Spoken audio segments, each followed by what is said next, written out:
रामचंद्र भगवान की जय।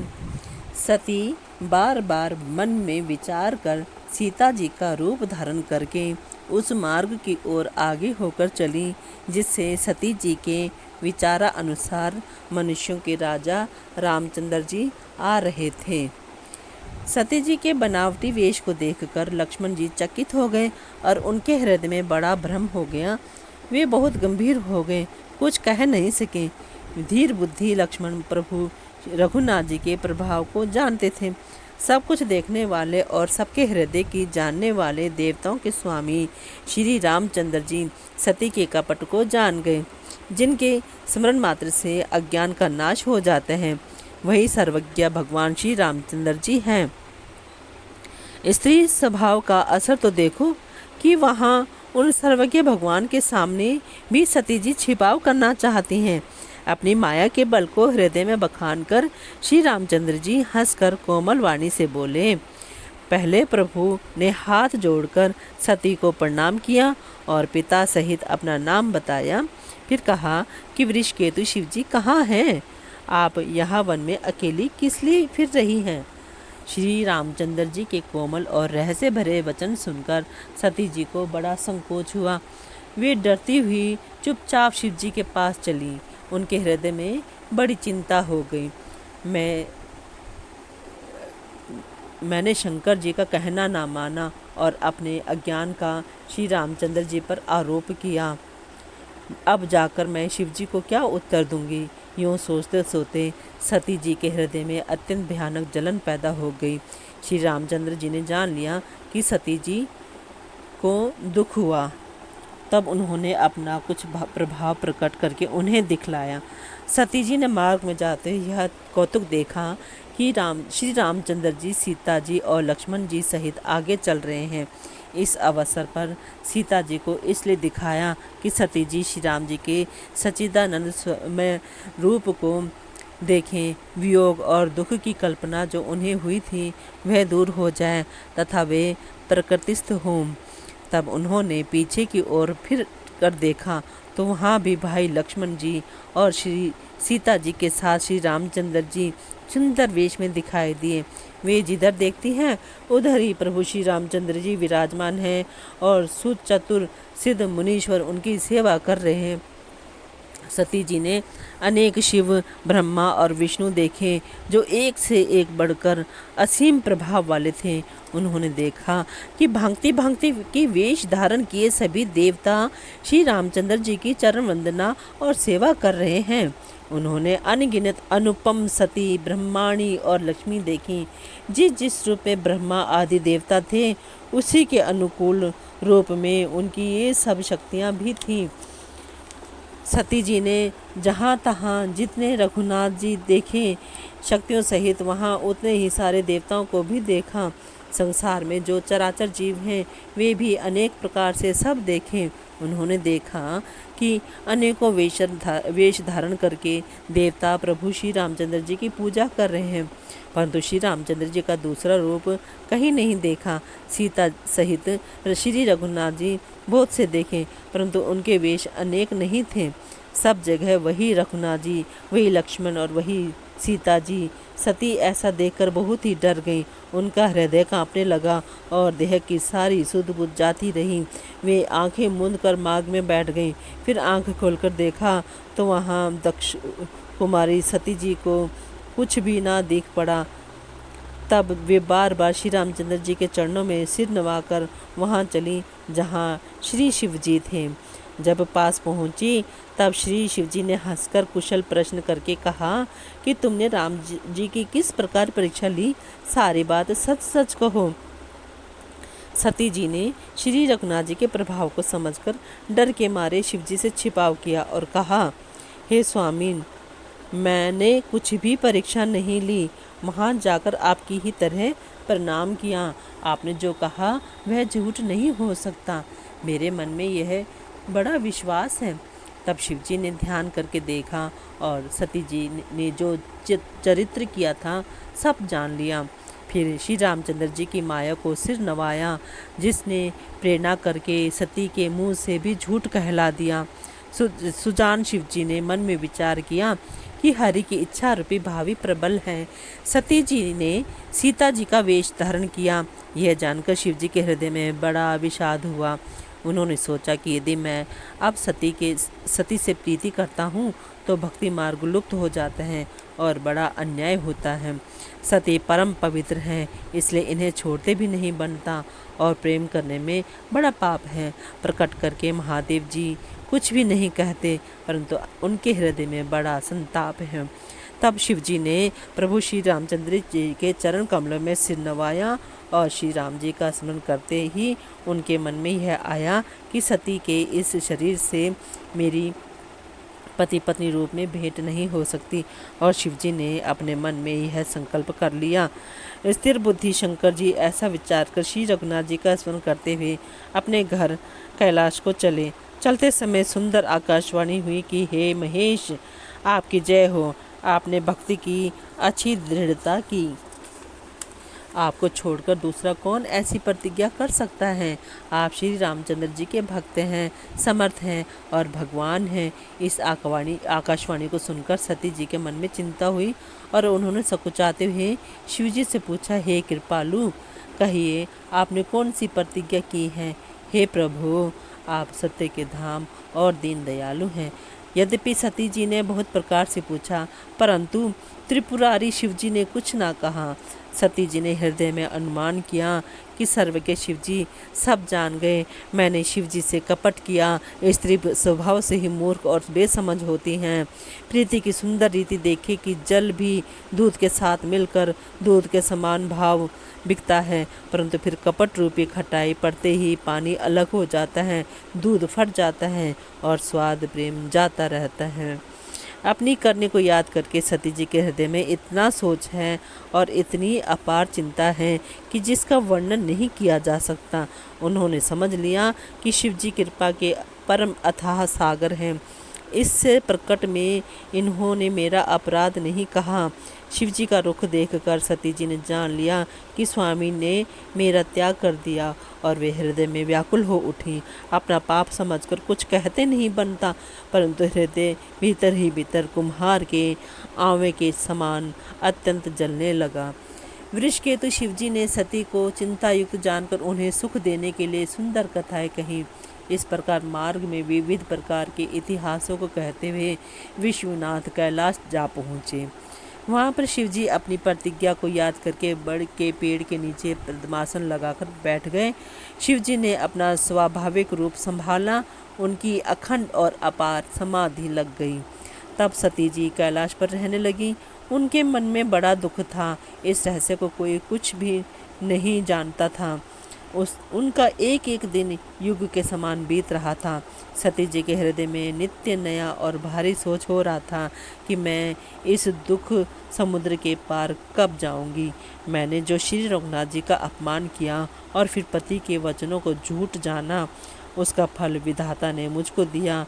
जो उचित था वही किया, परंतु हे विधाता, अब तुझे यह उचित नहीं है जो शंकर से विमुख होने पर भी मुझे जिला रहा है। सती जी के हृदय की गलानी कुछ कहीं नहीं जाती। बुद्धिमती सती जी ने मन में श्री रामचंद्र जी का स्मरण किया और कहा, हे प्रभु, यदि आप दीन दयालु कहलाते हैं और वेदों ने आपका यह यश गाया है कि आप दुख को हरने वाले हैं, तो मैं हाथ जोड़कर विनती करती हूँ कि मेरी यह देह जल्दी छूट जाए। यदि मेरा शिव जी के चरणों में प्रेम है और मेरा यह प्रेम का व्रत मन वचन और कर्म से सत्य है, तो हे सर्वदर्शी प्रभु, सुनिए और शीघ्र वह उपाय कीजिए जिससे मेरा मरण हो और बिना ही परिश्रम यह पति परित्याग रूपी असह्य विपत्ति दूर हो जाए। दक्ष सुता सती जी इस प्रकार बहुत दुखी थी। उनको इतना दारुण दुख था कि जिसका वर्णन नहीं किया जा सकता। 87,000 वर्ष बीत जाने पर अविनाशी शिवजी ने समाधि खोली। शिवजी राम नाम का स्मरण करने लगे। तब सती जी ने जाना कि अब जगत के स्वामी शिवजी जागे। उन्होंने जाकर शिवजी के चरणों में प्रणाम किया। शिवजी ने उनको बैठने के लिए सामने आसन दिया। शिव जी भगवान हरि की रसमयी कथाएं कहने लगे। उसी समय दक्ष प्रजापति हुए। ब्रह्मा जी ने सब प्रकार से योग्य देख समझकर दक्ष को प्रजापतियों का नायक बना दिया। जब दक्ष ने इतना बड़ा अधिकार पाया तब उनके हृदय में अत्यंत अभिमान आ गया। जगत में ऐसा कोई नहीं पैदा हुआ जिसको प्रभुता पाकर मद न हो। दक्ष ने सब मुनियों को बुला लिया और वे बड़ा यज्ञ करने लगे। जे देवता यज्ञ का भाग पाते हैं, दक्ष ने उन सबको आदर सहित निमंत्रण दिया। दक्ष का निमंत्रण पाकर किन्नर, नाग, सिद्ध, गंधर्व और सब देवता अपनी अपनी स्त्रियों सहित चले। विष्णु, ब्रह्मा और महादेव जी को छोड़कर सभी देवता अपना अपना विमान सजाकर चले। सती जी ने देखा अनेकों प्रकार के सुंदर विमान आकाश में चले जा रहे हैं। देव सुंदरियां मधुर गान कर रही हैं, जिन्हें सुनकर मुनियों का ध्यान छूट जाता है। सती जी ने विमानों में देवताओं के जाने का कारण पूछा। तब शिव जी ने सब बातें बतलाईं। पिता की यज्ञ की बात सुनकर सती कुछ प्रसन्न हुई और सोचने लगी कि यदि महादेव जी मुझे आज्ञा दें तो इसी बहाने कुछ दिन पिता के घर जाकर रहूं, क्योंकि उनके हृदय में पति द्वारा त्यागे जाने का बड़ा भारी दुख था। पर अपना अपराध समझकर वे कुछ कहती ना थी। आखिर सती जी भय, संकोच और प्रेम रस में सनी हुई मनोहर वाणी से बोली, हे प्रभु, मेरे पिता के घर बहुत बड़ा उत्सव है। यदि आपकी आज्ञा हो तो हे कृपा धाम, मैं आदर सहित उसे देखने जाऊं। शिव जी ने कहा, तुमने बात तो अच्छी कही, यह मेरे मन को भी पसंद आई, पर उन्होंने न्योता नहीं भेजा, यह अनुचित है। दक्ष ने अपनी सब लड़कियों को बुलाया है, किंतु हमारे वैर के कारण उन्होंने तुमको भी भुला दिया। एक बार ब्रह्मा की सभा में हमसे अप्रसन्न हो गए थे, उसी से वे अब भी हमारा अपमान करते हैं। हे भवानी, जो तुम बिना बुलाए जाओगी तो ना शील स्नेह ही रहेगा और ना मान मर्यादा ही रहेगी। यद्यपि इसमें संदेह नहीं कि मित्र, स्वामी, पिता और गुरु के घर बिना बुलाए भी जाना चाहिए, तो भी जहाँ कोई विरोध मानता हो उसके घर जाने से कल्याण नहीं होता। शिवजी ने बहुत प्रकार से समझाया, पर होनहार वश सती के हृदय में बोध नहीं हुआ। फिर शिवजी ने कहा कि यदि बिना बुलाए जाओगी तो हमारी समझ में अच्छी बात ना होगी। शिवजी ने बहुत प्रकार से कहकर देख लिया, किंतु जब सती किसी प्रकार भी नहीं रुकी, तब त्रिपुरारी महादेव जी ने अपने मुख्य गणों को साथ ले देकर उनको विदा कर दिया। भवानी जब पिता दक्ष के घर पहुंची, तब दक्ष के डर के मारे किसी ने उनको भगत नहीं की। केवल एक माता भले ही आदर से मिली, बहनें बहुत मुस्कुराती हुई मिली। दक्ष ने तो उनकी कुछ कुशल तक नहीं पूछी। सती जी को देखकर उल्टे उनके सारे अंग जल उठे। तब सती ने जाकर यज्ञ देखा तो वहाँ कहीं शिवजी का भाग दिखाई नहीं दिया। तब शिवजी ने जो कहा था वह उनकी समझ में आया। स्वामी का अपमान समझकर सती का हृदय जल उठा। पिछला पति परित्याग का दुख उनके हृदय में उतना नहीं व्यापा था जितना महान दुख इस समय पति अपमान के कारण हुआ। यद्यपि जगत में अनेक प्रकार के दारुण दुख हैं, तथापि जाति अपमान सबसे बढ़कर कठिन है। यह समझकर सती जी को बड़ा क्रोध आया। माता ने उन्हें बहुत प्रकार से समझाया बुझाया, परंतु उनसे शिव जी का अपमान सहा नहीं गया। इससे उनके हृदय में कुछ भी प्रबोध नहीं हुआ। तब वे सारी सभा को हठपूर्वक डांट कर क्रोध भरे वचन बोली, हे सभासदों और सब मुनीश्वरों, सुनो, जिन लोगों ने यहाँ शिव जी की निंदा की या सुनी है, उन सबको उसका फल तुरंत ही मिलेगा और मेरे पिता दक्ष भी भली भांति पछताएंगे। जहाँ संत शिव जी और लक्ष्मीपति विष्णु भगवान की निंदा सुनी जाए, वहाँ ऐसी मर्यादा है कि यदि अपना वश चले तो उस निंदा करने वाले की जीभ काट ले और नहीं तो कान मूंद कर वहाँ से भाग जाए। त्रिपुर दैत्य को मारने वाले भगवान महेश्वर संपूर्ण जगत के आत्मा हैं। वे जगत पिता और सबका हित करने वाले हैं। मेरा मंद बुद्धि पिता उनकी निंदा करता है। मेरा यह शरीर दक्ष ही के वीर्य से उत्पन्न हुआ है। इसलिए चंद्रमा को ललाट पर धारण करने वाले वृष केतु शिवजी को हृदय में धारण करके मैं इस शरीर को तुरंत ही त्याग दूंगी। ऐसा कहकर सती जी ने योगा अग्नि में अपना शरीर भस्म कर डाला। सारी यज्ञशाला में हाहाकार मच गया।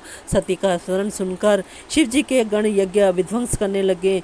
यज्ञ विध्वंस होते देखकर मुनीश्वर भृगु जी ने उसकी रक्षा की। ये सब समाचार शिव जी को मिले तब उन्होंने क्रोध करके वीरभद्र को भेजा।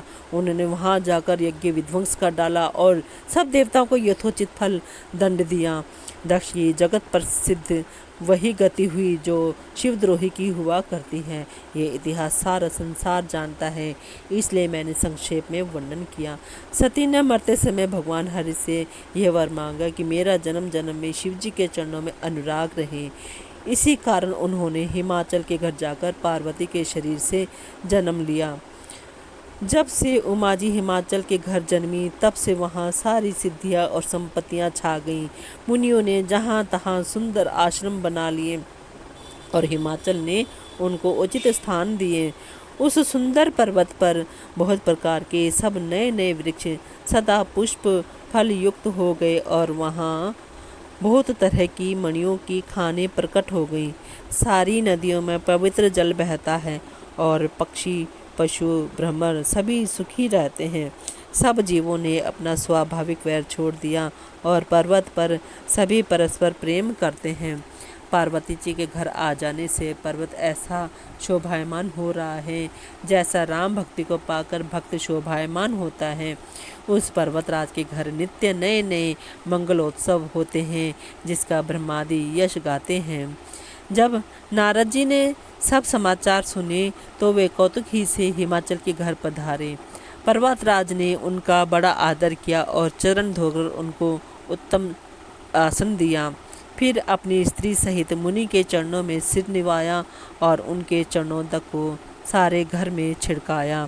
हिमाचल ने अपने सौभाग्य का बहुत बखान किया और पुत्री को बुलाकर मुनि के चरणों पर डाल दिया और कहा, हे मुनिवर, आप त्रिकालज्ञ और सर्वज्ञ हैं, आपकी सर्वत्र पहुँच है, अतः आप हृदय में विचार कर करने के दोष गुण कहिए।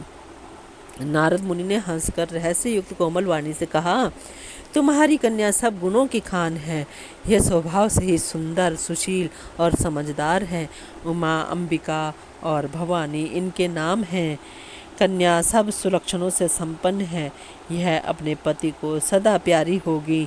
इसका स्वाग सदा अचल रहेगा और इससे इसके माता पिता यश पावेंगे। ये सारे जगत में पूज्य होगी और इसकी सेवा करने से कुछ भी दुर्लभ ना होगा।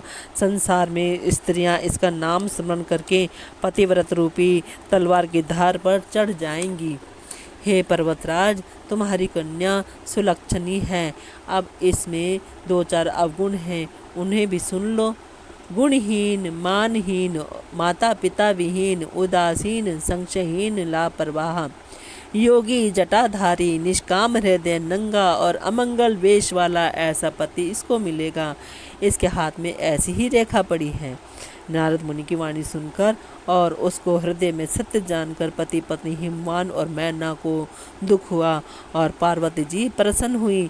नारद जी ने भी इस रहस्य को नहीं जाना क्योंकि सबकी बाहरी दशा एक सी होने पर भी भीतरी समझ भिन्न भिन्न थी। सारी सखियां पार्वती, पर्वतराज, हिमवान और मैना सभी के शरीर पुलकित थे और सभी के नेत्रों में जल भरा था। देवर्षि के वचन असत्य नहीं हो सकते। ये विचार कर पार्वती ने उन वचनों को हृदय में धारण कर लिया। उन्हें शिवजी के चरण कमलों में स्नेह उत्पन्न हो आया, परंतु मन में यह संदेह हुआ कि उनका मिलना कठिन है। अवसर ठीक ना जानकर उमा ने अपने प्रेम को छिपा लिया और फिर वे सखी को गोद में जाकर बैठ गई। देवर्षि की वाणी झूठी ना होगी, यह विचार कर हिमवान, मैना और सारी चतुर सखियाँ चिंता करने लगी।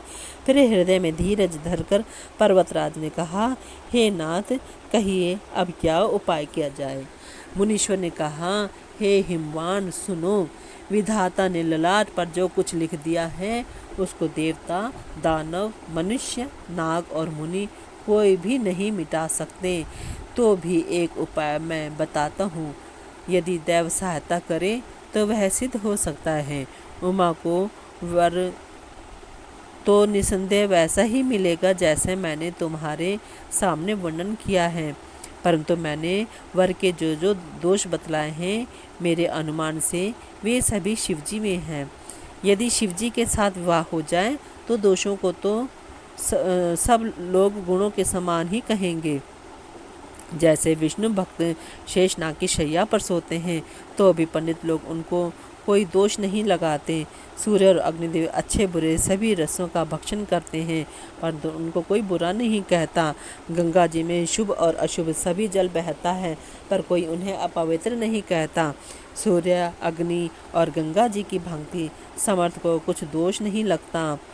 यदि मूर्ख मनुष्य ज्ञान के अभिमान से इस प्रकार होड़ करते हैं तो वे कल्प भर के लिए नरक में पड़ते हैं। भला कहीं जीव भी ईश्वर के समान सर्वत्र स्वतंत्र हो सकता है? गंगा जल से भी बनाई हुई मदिरा को जानकर संत लोग कभी उसका पान नहीं करते, पर वही गंगा जल में मिल जाने पर जैसे पवित्र हो जाती हैं। ईश्वर और जीव में भी वैसा ही भेद है। शिव जी सहज ही समर्थ हैं, क्योंकि वे भगवान हैं, इसलिए इस विवाह में सब प्रकार कल्याण है। परंतु महादेव जी की आराधना बड़ी कठिन है। फिर भी कलेश तप करने से बहुत जल्द संतुष्ट हो जाते हैं। यदि तुम्हारी कन्या तप करे तो त्रिपुरारी महादेव जी होनहार को मिटा सकते हैं।